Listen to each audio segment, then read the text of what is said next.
국채를 보겠습니다. 국가부채라는 것은 장사가 만약에 안 되는 기업이 어음을 남발한다고 했을 때 장사가 우린 잘 돼요. 그런데도 계속 돈 끌어 다니거나 사방대 채권을 발행하는 기업은 문제가 없습니까? 있죠. 네, 이런 부분을 말씀을 드립니다. 지금 미국의 문제는 바로 이 국가부채 문제인데요. 국가부채와 더불어서 전 세계 글로벌 자금들이 미국으로 향하는 게 아니라 만약 아시아 통하다가 아시아 쪽으로 향하거나 이랬을 때 자금이 이제 뱅크런이 이루어지는 부분이다 하겠습니다. 그래서 유럽으로 향하거나 그래서 이게 국가 전 세계의 어떤 기축통화레스지를 순식간에 잃어버릴 수 있는 부분인데요. 미국의 어떤 그 대형은행들과 전 세계 중앙은행들이 미국채를 보유함으로써 계속 평가손이 생기게 돼요. 내가 100개를 보유를 했는데 내일 모레 10,000개 또 발행되고 또 10,000개가 발행되고 그 다음에 또 10만 개 발행되더라 그러면 내가 갖고 있는 미국 국채가 똥값이 되는 거예요. 그래서 난 팔 수밖에 없는 도저히 견딜 수가 없는 거죠. 내 자산이 3분의 1로 줄어든다 이렇게 이런 부분 이게 이제 미국의 문제다 하겠습니다. 그래서 이제 미국의 상업용 부동산뿐만 아니라 모든 돈이 글로벌의 자금이 미국으로부터 빠져서 유럽이나 아시아 통화로 옮기는 게 이게 이제 미국의 진짜 문제다 하겠습니다. 그리고 미국이 이렇게 주가 여러 개로 줄여서 나는 미달러 안 하고 유로화로 이렇게 바꿀 거야라고 했을 때 군사력을 그들을 자기 국민들을 어떤 사람들이 해서 투사해서 싸울 수 있는 미국 제2의 남북 전쟁이 있을 수 있느냐의 문제인데 좀 어렵다고 봅니다. 이게 이제 미국이 망할 수 있는 이런 위험이 바로 이 국가 통화로 전환하지 않았을 때 이 문제가 생긴다는 거죠. 국가 통화로 전환해서 전 세계가 갖고 있는 이런 이렇게 과다하게 발행된 미국채를 흡수해서 숫자를 줄여주는 것 이게 희소같이 민간은행은 못해요. 소각을 할 수가 없으니까 소각을 할 수 없고 민간은행은 저기 중국 같은 데는 키보드 찍어서 무한자본으로 싸우는데 미국은 돈 빌려서 싸우니까 망한다는 거죠. 진다 이 말씀이에요. 중국만 아니라 다른 나라도 저는 유럽연합도 장기적으로는 국가통화로 전환할 거다 분명히. 그때 이제 미국이 전 세계에 있어서 약간 사유재산의 이 부분에 대해서 근본적인 문제가 좀 저는 이제 그렇게 생각이 듭니다. 그래서 개인적인 예측으로는 그렇다는 거죠. 국가통화로 전환하게 되면은 이것이 분명히 그렇죠. 민간 자본이 이렇게 타격을 받은 후에 국가통화로 전환하는 움직임이 전 세계에 이루어지게 되면 모든 것이 이제 조금 그렇죠. 이렇게 자유민 체제, 미국이 자유민 체제와 자본주의가 사실상 붕괴가 될 수 있는 이런 부분이다라는 것이죠. 이해가 가십니까? 그래서 그것이 예고되고 있지 않나 개인적인 예측으로는 그렇게 생각합니다. 개인적인 생각으로는 뭐 생각할 수도 있잖아요. 개인적으로. 네네. 재정 적자 보전을 위해서 계속 대규모 국채 발행을 하고 있는데 미국이 2024년 1분기에만 7,600억 달러 이상 발행, 2021년도 1조 이상, 1조 달러 이상 단기 국채 발행을 이렇게 하고 그래서 총 잔액이 2026년 초에 38조 달러 상에서 계속 내가 갖고 있는 국채가 내가 100개 갖고 있네. 이거 내일도 10,000개. 그다음에 한 달에 또 10만 개 반응. 이렇게 내가 갖고 있는 주식 거기에 국채가 똥값이 된다. 그게 이제 평가손이에요. 그래서 시중에 내다 팔 시점 도저히 견디지 못하고 내다 팔 시점이 전 세계 중앙은행들과 대형은행이 오고야 만다는 것이죠. 오고야 만다. 이런 부분을 말씀을 드립니다. 2024년, 2025년에도 이렇게 1조 83조 달러, 2조 달러 이상의 국채 발행이 예상되고 2026년도에도 전쟁 때문에 더 많이 발생하거나 미국이 장사가 안 되게 되면 미국의 전체의 경제가 안 좋게 되면 걷어들이는 세금 수입이 줄어들 거 아니에요. 세력들 죽으면 이게 문제가 되는 거죠. 중국과의 경쟁에서 일단 밀려나고 있고요. 유럽과 중국에서 경쟁에서 사실상 미국이 무역 적자를 대규모로 발생을 하고 멕시코에도 여기서부터 이 문제를 해결하지 않 중국만이 아니라 유럽연합에도 그러하는데요. 이것이 유럽연합과 앞으로 아시아 통화가 나올 수 있는 배경인데 자금이 미국에서 빠져서 뱅크런이 이루어져 이쪽으로 갈 수 있는 위험이 여기 존재한다는 거죠. 일본도 결국엔 그러면 도저히 견디지 못하고 팔아치울 수 있는 시점이 오고야 만다는 거죠. 자기네들 미국에 엄청나게 돈을 투자하고 있으니까 미국채라든지 그걸 이제 결국엔 동참하지 않을 수 없을 거다 아시아 통화. 이게 이제 미국이 문제다. 이런 부분을 말씀을 드립니다. 주요 보유국은 일본이 1조 1308억 달러 1위, 중국이 2위를 거두고 한국은 1258억 달러 18위 수준인데요. 대규모 국채 발행은 시중 공급 물량을 늘려 장기금리 상승 압력을 가할 수 있습니다. 계속 남발하는 게 문제라는 뜻이죠. 이 부분을 무한정 그럴 수는 없다는 이런 부분을 경제 구조에 맡겨 어느 시점에는 그렇죠. 짐바브웨처럼 과다하게 발행하는 이렇게 경제가 성장을 하고 어떤 장사가 잘 되는 거 성장을 해가지고 거기에 따라서 우리가 이게 어음을 발행한다. 그러면 그 정도는 용인할 수 있지만 장사도 안 되는 게 매출이 줄어들고 이익이 줄어들고 이런 데서 계속 부채를 발행해서 어음을 남발한다. 생각해 보세요. 매출이 내가 1,000억 원이었어요. 1,000억 원이었는데 500억으로 줄어들었어요. 근데 채권을 더 많이 발행한 문제 있습니까? 없어요. 있죠. 미국이 지금 그런 꼴이라는 거죠. 그래서 계속 국채를 남발하는 것은 기업으로부터 또는 경제 활동으로부터 벌어들이는 이 수입이 적거나 자기들의 비용을 과다 지출하고 전쟁이라도 이렇게 했을 때 이제 문제가 되는 부분이다. 이게 이제 미국의 달러 기축통화의 달러지를 흔들고 무역 적자로 계속 무역 적자가 장사가 안 되는 기업이다 이 말씀이에요. 그래서 무역 적자가 유럽 연합과 이렇게 어떤 중국에서 계속 대규모 무역 적자가 이루어지고 멕시코로부터도 그렇고 국가 부채는 더 많이 벌게 자기들이 씀씀이가 점점 커지는 게 돈은 못 버는데 돈을 점점점 빚을 내 갖고 쓴다는 거죠. 이해가 가십니까? 네, 그렇게 해서 이게 이제 그럼 이게 문제가 있을 수밖에 없다라는 것이죠. 이해가 가시죠? 네네. 미국이 지속적인 재정 적자로 인해서 국채를 계속 발행하고 있다. 이자 부담 또한 눈덩이처럼 커진다. 그래서 국가 통화로 전환해서 국채를 과다하게 발행된 국채를 흡수를 해서 소각을 하고 민간은행은 못합니다. 그 규모가 너무 커서 그래서 장기적으로 달러가 어느 정도 유동성이 풀린다 할지라도 물가를 안정적으로 관리하기 위해서 자기네 특수 목적 회사라든가 국내적으로 물가를 관리를 해주거나 싸게 공급해주거나 우리나라 같은 데도 이렇게 어떤 물가가 지나치게 올라가지 않기 위해서 특정 품목을 매입을 해가지고 식품이다 그러면 매입을 해가지고 보관하고 있다 이렇게 풀거든요. 해외에서 수입해서 특정 가격이 팍팍 뛰어갖고 돈의 가치가 없어지지 않도록 경제의 체력, 경제의 규모에 맞게끔 경제가 성장하는 만큼 돈 관리, 유동성 관리를 한다는 거죠. 지나치게 막 남발하지 않게끔 어미 유동성 관리를 한다 이 말씀이에요. 네네.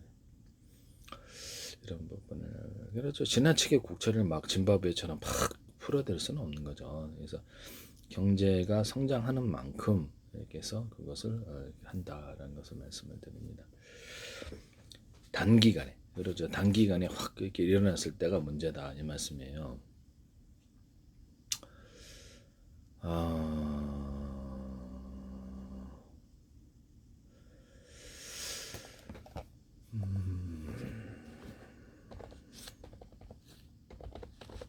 자본 이렇게 보면 1970년도에 강남 땅이 한 평당 얼마였나 볼게요.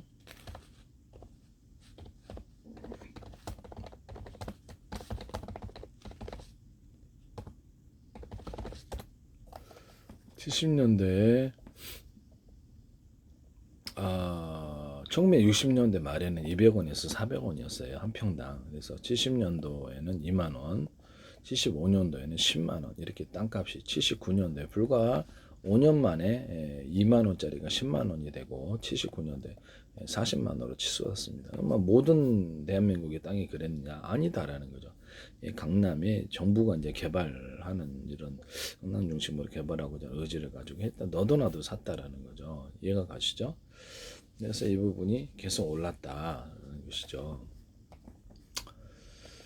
그래서 70년대 초반에도 평당 수백 원에서 수천 원 수준이었는데 우리나라 전체 땅값이 그렇게 된 건 아니에요. 그래서 이 부분만 그렇다는 거죠. 그래서 지금에는 뭐 1억 몇천 이런 식으로 하는데요. 아파트 같은데 한 평당 1억 6천짜리도 있어요. 그래서 불과 50년, 30년, 50년, 55년 지난 다음에 그럼 이것은 어느 정도 기간이 지났기 때문에 시간이 많이 지났기 때문에 괜찮아요. 경제가 그만큼 우리가 성장을 했으니까 돈의 값어치는 자본주의 특성상 없어져요. 그래서 점점점 통화 발행량이 늘어나는 게 정상입니다. 근데 문제는 단기간에 짐바브웨처럼 확 찍어버렸을 때가 문제가 된다는 거예요. 그래서 돈을 이렇게 풀었다가 이렇게 다시 걷었다 풀었다 이렇게 유동성을 조절하는 게 중앙은행의 역할인데요. 그래서 이 부분이 지금 미국이 단기간에 자기 경제 체력에 맞추지 못하고 엄청나게 눈덩이처럼 빚이 늘어나고 있는 부분이 이제 국채 부분이라 하겠습니다. 네네. 그래서 1960년도 초반 200원 수준이었는데 10년, 20년 사이에 1000배 이상 상승하였다. 그래서 잘 되는 부동산은 그렇게 된다는 거예요. 자, 그러면 글로벌 자금을 미국으로 끌어들이기 위해서 이걸 어떻게 할 것이냐의 문제인데요. 먼저 미국이 국가 부채로 국가 통화로 전환해서 시중에 남아도는 너무 엄청나게 발행된 것을 물량을 걷어들어서 소각을 해줘야 되는데 대규모로 소각해줘야 되는데 희소 가치를 만들어줘서 장기적으로 미 달러라는 기축 통화가 흔들리지 않게 계속 무역 거래를 할 수 있도록 달러로 해줘야 되고요. 앞으로도 안 나겠구나. 지금 장사가 안 되잖아요. 무역 적자가 계속되고 있잖아요. 그럼 무역 적자도 적절한 규모로 조절을 해야 될 필요가 있는데 유럽과 중국에서 과다하게 발생을 하고 있고 멕시코에 발생을 하고 있기 때문에 이 부분을 해결을 해줘야 된다. 그래서 최소한 절반 이상뿐만 아니라 3분의 1 수준까지 축소를 시켜줘야 되는 그런 부분이 있다라는 것을 말씀. 미 달러를 지키는 나라들에 대해서는 그들이 다시 미국으로 재투자를 하기 때문에 문제는 없는데 달러가 다시 이렇게 투자 형식으로 들어온다는 거죠. 그 정도는 사실 껌값이죠. 그래서 그게 제 진짜 문제는 무역 경쟁에서 져가지고 자산이다, 주식이다, 뭐 채권이다 그러면 보유하고 있는 사모펀드들이 미국 중국과의 경쟁에서 유럽과 경쟁에서 밀린다고 그래서 그쪽은 기업이 장사 잘 된다면서 그러면서 야 이거 장사 안 되는 기업을 우리가 주식 채권을 가졌다가 망하겠다 떠나자 해서 글로벌 자금이 중국이나 유럽으로 가는 게 더 문제다 이 말씀이죠. 이해가 가시죠? 그래서 미국이 기축통화의 지위를 잃어버리거나 그로 인해서 미국이 여러 개 주고 우린 그럼 유로 할래 또 그렇게 이탈할 때 그들을 대상으로 전쟁을 할 수 있느냐라는 문제입니다. 강제적으로 힘들다고 봅니다. 그래서 이런 부분을 말씀을 드립니다. 미국이라는 나라가 아예 그냥 붕괴로 가는 이런 상황으로 갈 수도 있다라는 것을 말씀을 드려요. 네. 이게 현실적인 문제냐 언제까지는 이미 시작된 거죠. 이미 시작되었으나 전혀 위기가 문제가 없다라고 생각하는 사람이 그 부분들이 잘못 보고 있는 거다.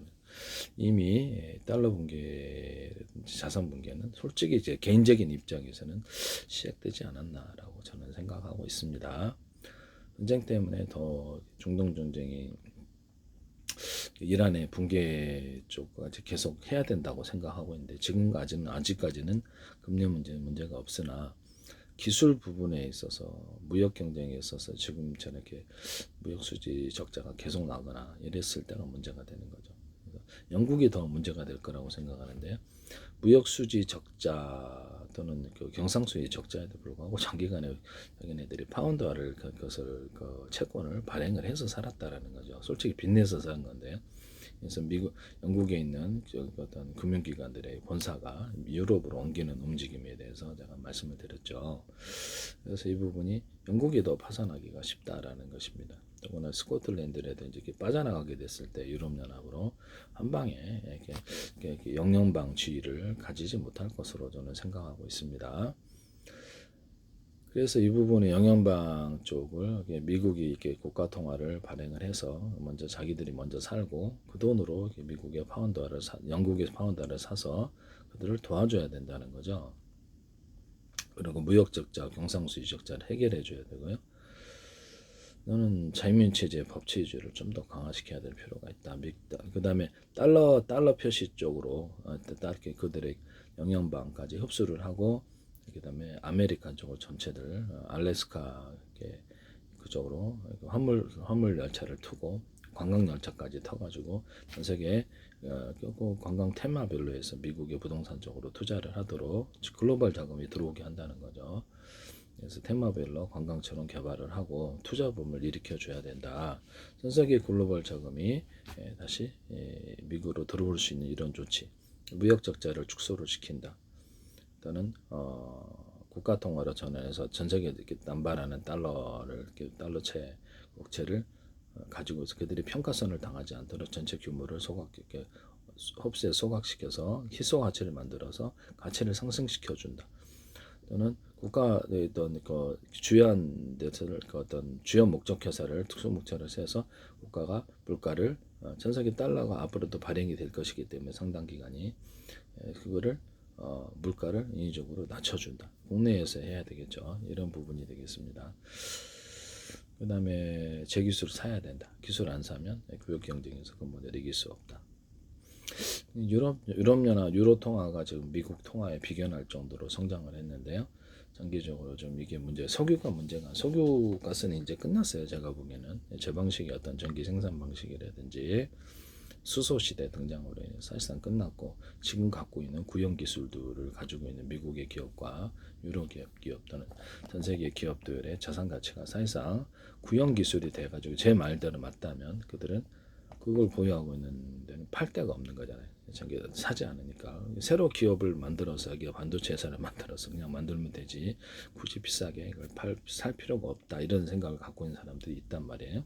그랬을 때 그걸 가지고 있는 사람들이 이제 패닉이 되는 거죠. 패닉이 공황 상태가 돼가지고 막 팔아 제낀다. 이게 이제 자칫하면 뱅크런이 될 수 있는 부분이다라고 하겠습니다. 특히 미국에서 그렇다면 이게 문제가 되는 것이죠. 한국에서도 그렇고요. 반도체 회사들이다. 제 기술이 이제 기존의 반도체 회사들의 통신 회사들, 배터리 회사들, 태양에너지 회사들이라든지 우주항공 회사들이라든지 이런 기술 기업을 가치를 한마디로 개인적인 입장에서는 완전히 가치가 없게 만들어준다는 구형 기술을 갖고 있어서 경쟁력이 있어서 없어져서 새로운 그냥 기술을 사가지고 새로운 기업을 만들어서 하는 게 더 싸다 이런 생각이 있을 수도 있다라는 거죠. 그러면 그걸 주식을 갖다 다른 사람에 넘기기를 원하는 사람은 사지는 않으니까 대폭락을 하거나 자신의 자산 가치가 3분의 1로 줄어든다. 절반으로 줄어들면 큰 문제가 아니에요. 네, 그죠? 그것이 더구나 거기서 미국에서 떠나서 다른 나라로 갔을 때 유럽이나 아시아 통화가 창설을 하게 되면 그쪽으로 가서 이제 신규 통화니까 미국보다는 덜한 거죠. 일본이 거기 결국에는 동참할 거다라고 생각합니다. 그래서 달러 자체의 부실이 문제가 되는 거죠. 달러 자체가 문제 통화가 되고 있다라는 거죠. 이해가 가시죠? 네네. 그래서 자신들이